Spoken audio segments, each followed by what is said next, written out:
Okay, the second reading that we are going to be looking at this week, again, this is first week of our third unit, and it is the 10th week of this semester.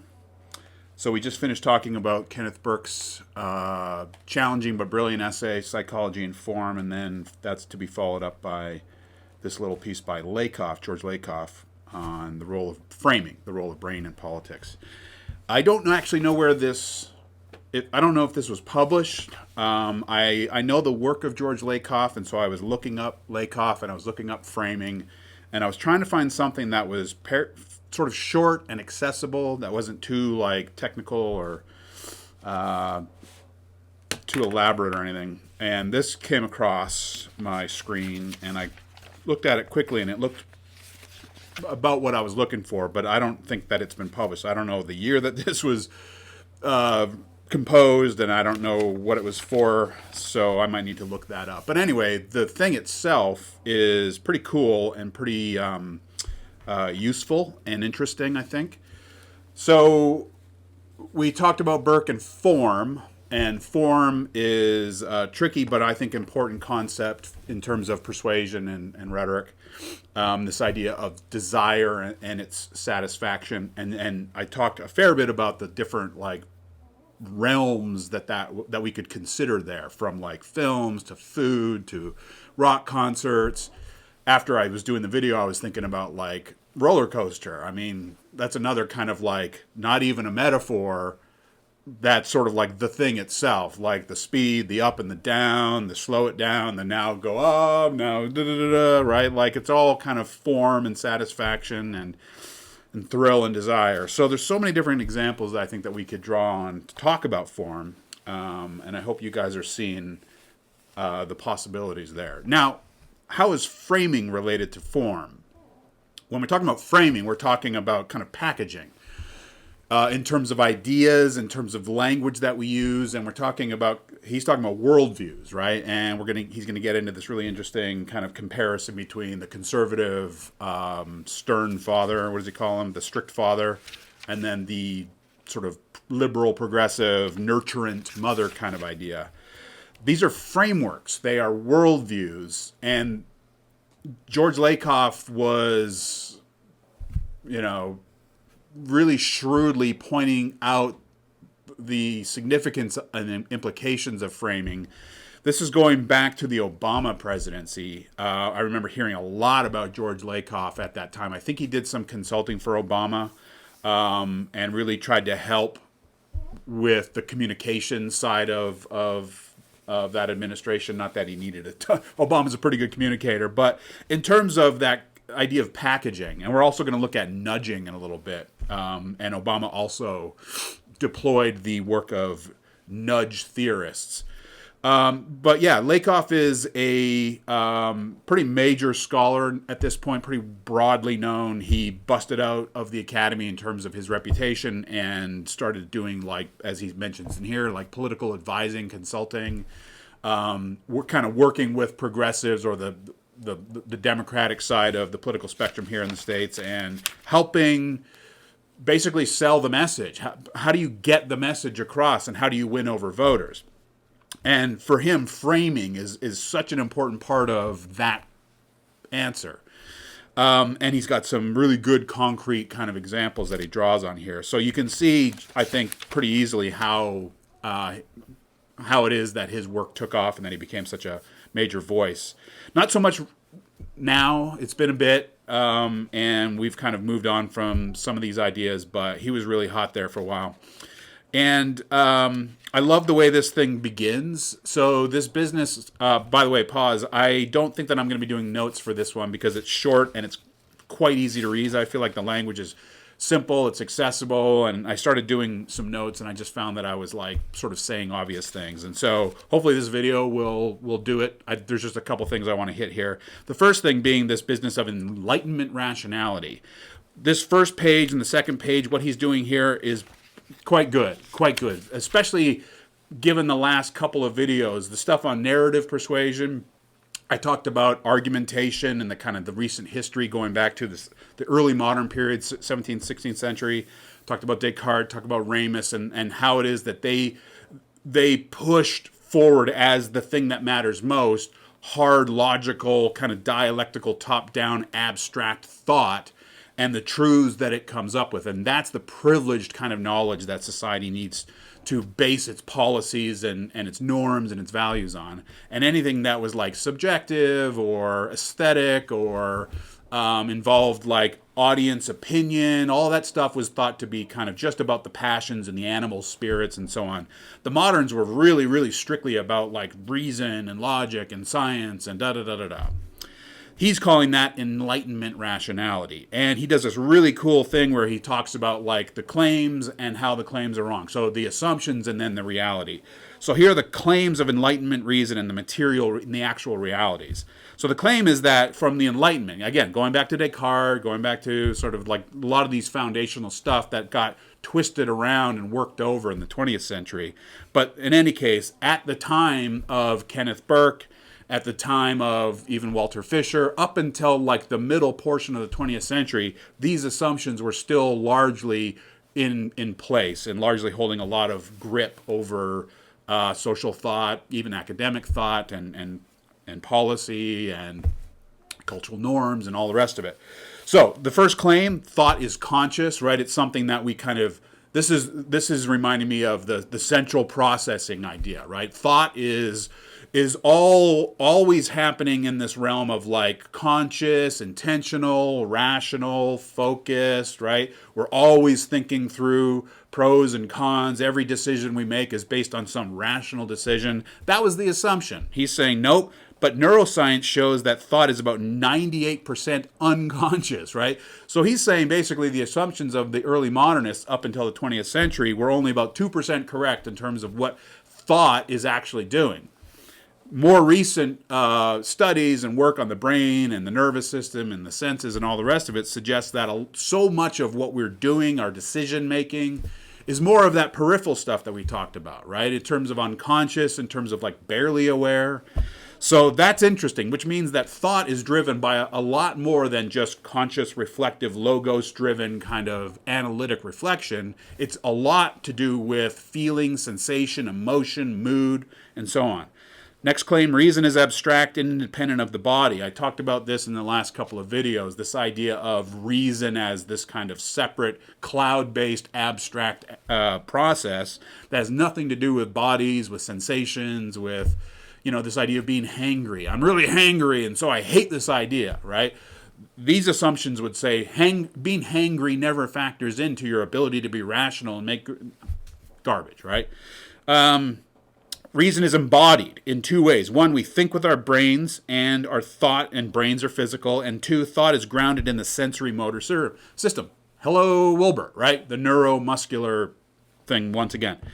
The third claim is that reason can fit the world directly. Yet, because we think with a brain structured by the body, reason is constrained by what the brain and body allow. So the brain isn't necessarily some perfectly designed reflection of what's going out there in the world. It's partial, it's incomplete, it's biased in terms of blind to certain things and deluded by certain things and makes a lot of mistakes, right? Because it is occupying such a limited part of reality. Next claim, reason uses formal logic. Well, that's pretty hilarious. In reality, reason is frame-based and largely metaphorical. The other work that Lakoff is known for is metaphors. I think in one of his big books there is The Metaphors We Live By. I think that was Lakoff and Johnson, going back a couple decades. Metaphor is, we're all familiar with metaphor, and his point is like frames are metaphorical. We're drawing on these kind of comparative systems, associations, and whatnot. Basic metaphors arise naturally around the world due to the common experiences and the nature of neural learning. The literature on body cognition has experimentally verified the reality of metaphorical thought. Next claim, this next page, emotion gets in the way of reason. No, actually, real reason requires emotion. Again, getting back to Wilbur, getting back to this constant theme that we've been pushing pretty much since Wilbur. With the narrative stuff and with, advertising and pathos, the importance of sensation, the importance of mood, the importance of feelings and values, right? Let's see. Actually, real reason requires emotion. Brain damaged patients who cannot feel emotion do not know what to want, since like and not like mean nothing to them, and they cannot judge the emotions of others. As a result, they cannot make rational decisions. That is quite a statement. That's quite a discovery. It's quite a conclusion. Sit there and just kind of like sit with that for a moment. Just like, wow. Reason requires emotion. So we can't be kind of like buying into this old separation of like, here's the rational over here and here's the emotional over there. Next claim, language is neutral and can fit the world directly. Actually, language is defined in terms of conceptual frames and metaphors, works through that brain, that physical thing, and does not fit the world directly. Indeed, many of the concepts named by words are essentially contested and have meanings that vary with value systems. Language is always moving, because it's a tool that we use, an abstract tool, a virtual tool that we use to get by, to coordinate and cooperate and kind of get things done. But because our life experiences are changing, because conditions are always changing, because, life itself, reality itself is always kind of on the move, language is always changing to try to keep up. And because there's so many different people using language and doing their own little kind of twists and turns and adding this and taking that off, and kids are coming up and they're changing things and saying things in different ways and shortening things. It's always kind of under revision, like language as a thing that we use, right? So it doesn't reflect reality. It's imperfect hardware or software, I guess, that we use to kind of get along and get by. But it's not, what does he say? Language is defined in terms of conceptual frames. Yeah. Mathematics, next claim, mathematics exists objectively in structures of the universe. No, mathematics has actually been created by mathematicians using those impartial, perfect human brains with frames and metaphors. So the point is, like, we can never really get out of language, which therefore we can't really get out of metaphors, and then we can't get out of frames, and it really does shapes and kind of governs all that we talk about and think about, and how it is that we see things. He talks about the fact that there's two major frames that operate in American politics. There's the kind of the strict father frame, that's the conservative frame, and then you have the nurturing mother frame, which is the more left liberal Democrat frame. And his point on the third page at the top there is like, it's not that you're born with kind of neural circuitry that pushes you either in the direction of conservatives or either in the direction of liberals. You can have both frames operating inside of you. You can be more conservative on like, I don't know, gun control, and less conservative on fiscal stuff or whatever, right? You can mix and match essentially, but the frames themselves are consistent. Even if if you hold both of them, if you believe some aspect of a frame, you're going to kind of likely believe most things that are associated with that, right? Let's see. So in America, the next paragraph on 3 there, the biconceptuals are misleadingly called either moderates or independents or swing voters. So people who kind of have a mixture of both frames, I'm sort of strict father in this way, but I'm kind of nurturing mother in that way. Those are the ones who are moderates. They're sort of centrists, and they can kind of maybe be convinced to come this way, maybe be convinced to come that way. The rest of us, I guess, are just sort of living in these worldviews of, I am only strict father, and I hate everything to do with the nurturing mother, or vice versa, right? And largely, that's kind of the point. Now, he goes through and he describes the frames. So on page about 5, I think we get the conservative worldview, and we get the strict father family, right? And I think a lot of this stuff will make sense to you. If you're someone who believes that that the world is a dangerous, scary place, and it's our jobs, our individual responsibilities to like deal with that. And if we have kids, to make sure that our kids are strong, resilient, reliable, independent, clever, crafty, entrepreneurial, whatever, then our kids can deal with the problems of the world. But it's not up to the schools, and it's not up to the churches necessarily. It's not up to the government, least of all the government, right? That's kind of a conservative, strict father worldview, which says, if you go astray, then you should be punished, because punishment will show you that you've, fallen astray and you need to sort of work harder or whatever. The father's job is to protect, to support. We got to protect because there's all these threats. Everyone's coming to get us. That's why we need guns, right? That we got to protect our home. We got to protect our communities because there's all kinds of threats. They're dangerous threats. It's our responsibility. It's not the government's responsibility. It's not the school's responsibility. It's the dad. It's the mom. It's the parents. It's the family's job to take care of the kids and to make sure that they're safe and healthy and that they're doing what they need to be doing. The mother is there as a support person. Children are to become self-reliant through discipline and the pursuit of self-interest. Yep. Competition is good. It's necessary. It's how we grow. It's how we strengthen.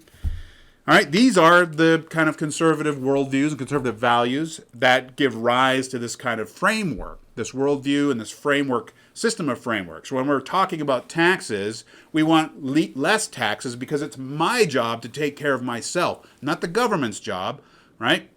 Which is why I'm also theoretical conservative person here, which is also why I'm fine with guns, because I don't need the government taking care of me. I take care of my own. I take care of myself, me, my family members, my brothers, my cousins, whatever. We're going to make sure that we do what stupid old Biden can't do or stupid old whoever can't do, right? Let's see. So the next page there, strict father morality, human nature. People naturally seek self-interest. This is right and good, right? As we'll see in a moment, the other worldview is very different, extremely different. State of the world is chaotic, fearful, evil, threat, danger, competition. And so it's our job to be guarding against that and to be steeling ourselves and to be readying ourselves and to go enter that kind of rough and tumble realm of competition and getting over one on each other and all the rest of it. And on and on and on. So now you translate those values, those assumptions into kind of policy prescriptions, and things start to make really clean sense, I think, in terms of like what follows. So that's all interesting. And then a few pages over, we get the nurturant parent, right? So I don't know if you've ever heard this, but I've often heard like the conservative is the daddy party and the Democratic Party is the mommy party. The Democratic Party, don't forget, the Democrats are the ones Biden gave us so much money spent, so much government money spent on, the COVID stuff, like putting money in people's pockets. Got to take care of the citizens, right? Because the conservative worldview is it's not the government's job to take care of us. It's our job to take care of ourselves. The nurturing parent worldview says, no, government is here to help us all cooperate better, to help us when we can't help ourselves. And so let's spend money, let's create programs, let's support, let's help, let's knock down barriers because people have struggles, because there's so much challenge out there, and because there's an unevenness in terms of like some of us are born into really, really hard circumstances. Some of us are born into really good circumstances. And it's the more progressive worldview that says because there is this unevenness and a kind of unfairness, the government helps kind of smooth things out, right? To help, think about like a wheelchair ramp. There was a time when wheelchair ramps, when I went to Vietnam this summer, I didn't see a single wheelchair ramps. Believe it or not, wheelchair ramps, getting into buildings, accessibility, buses that lower, letting people get on, that was not something that existed a couple decades ago. When I was younger, I don't remember seeing any of that stuff, right?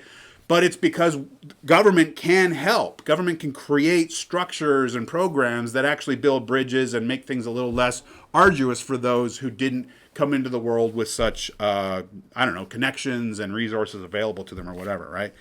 And on and on and on. Okay, so he's going through, I don't want to make this into a kind of a political ideology discussion. I just want to talk about the question of framing, the issue of frames, the different kind of major frameworks that operate in the U.S. political system, and how it informs the way we communicate, right? And also, this is kind of the key part for us, is, the persuasion question, right? It's if you are a kind of liberal-minded sort, and that's the worldview that you kind of inhabit, you are that much more amenable to persuasion along the lines of nurturing, right? We hear a lot of talk lately about empathy. We hear a lot of talk about inclusion and patience, and you don't know what people have been through. There's a lot of that kind of stuff, and it's mostly on the left. And so there's a lot of programs and policies and efforts right now to create. The language of equity is largely about this, right? It's like we gotta try to smooth out these uneven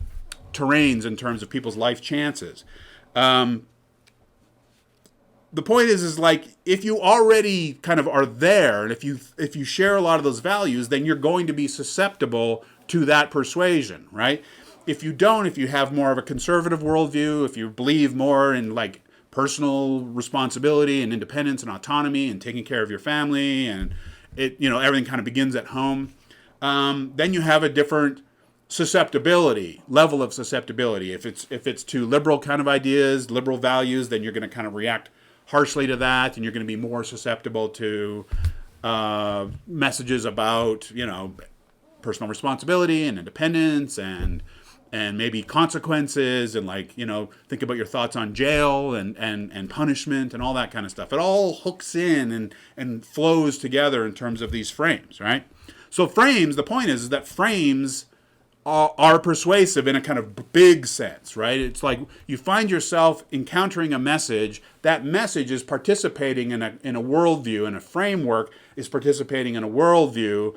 Depending on where you are, depending on your own assumptions and values and place in the world, you are going to likely go toward that set of norms, assumptions, values, whatever, or you're going to kind of move away from it. But it's useful, I think, to understand that business of framing, sort of the broadest packaging, metaphorically speaking, of ideas, of statements, of communications, and where they're coming from, and also what they're connected to. So I think that does help illuminate a lot of what we encounter in terms of especially political messaging. But you can see the assumptions. Again, inferences, right? So if you're talking about punishment for crimes, they deserve it, you might infer that, be able to infer that we're talking about a more conservative, kind of strict parent worldview.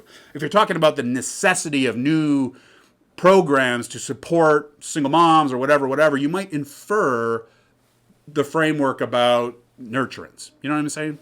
So inferences are operating all the time, just like Wolbert told us weeks ago, and is still true here. And I think this is a really interesting reading in terms of kind of the broad scale examples of how those inferences play out and what else they're connected to.